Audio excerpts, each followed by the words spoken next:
Sri Lanka really under pressure, especially with these pitches that we're not quite sure how they're going to play. They're drop-in pitches, they're all new to everybody, so it's the team that really comes out and hits the ground running in the first, say, half an hour, 40 minutes, that I think will have a huge impact on this game going forward today. And just to reiterate, Sri Lanka, Haturur has won the toss and they've chosen to bat. South Africa once again start a tournament as favourites. But the big question is, do they have what it takes to go all the way? Do they have the mindset to win that trophy? This is South Africa's story in a nutshell. Every time they start as favourites but fall short. A semi-final finish in last year's ODI World Cup was a step in the right direction.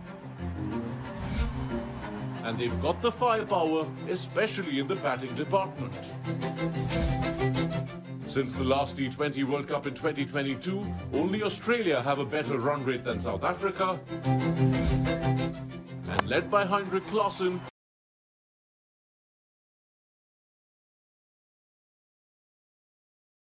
they're particularly brutal against spin.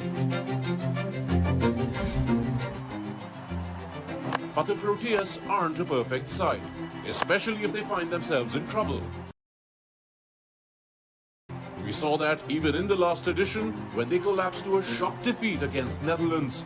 South Africa, the choke word is out again. With the ball, they've got the firepower on paper, but barring Kagiso Rabada, their pacers struggle to contain, especially in the power play, and the spinners don't take as many wickets.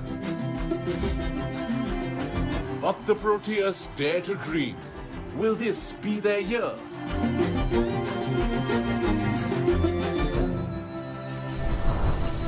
Well, historically, South Africa are known for their quicks. They're going in with 4 quick bowlers, but in the past couple of years, they've got one of the worst bowling averages in the spin department. The big question is, how can Keshav Maharaj get maximum out of this brand new pitch in New York? Yes, it'll be interesting. Like I said earlier, we're not too sure how these wickets are going to play. Every day seems like they kind of play differently. But I think South Africa identifying one of their strengths, which is their quicks, especially against the opposition that they're coming up against. They've probably done their homework and looked at it and said, Sri Lanka struggle against our quicks, so we're going to go pace dominant, and they're going to use their most experienced spinner, Keshav Maharaj, who's their #1 test spinner. And I think that that's going to work well on these wickets. He's going to keep it real simple. He's going to have subtle changes in pace, subtle changes in length. He's going to bowl nice and straight and really challenge the inside and outside edge of the bat, especially with these wickets. Like I said, we're not sure. One is in a spin, one might go straight. So South Africa going with a very, very good bowling lineup against Sri Lanka today.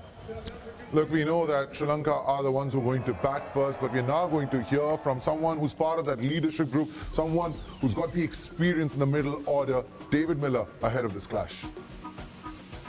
David, how are the emotions this morning when you're about to get your campaign underway? Yeah, bit of nerves. Obviously, the first game of a World Cup, always exciting. You know, we've had some good prep now. I've played a lot of cricket now this year. All of us have been at most of us at the RPL playing the SA20. So a lot of prep leading into this, and just really excited to get it underway. Obviously here in New York, which never really thought would be here. You've had a chance to play in America already. How excited are you by the prospect and also the uncertainty around the wickets and conditions?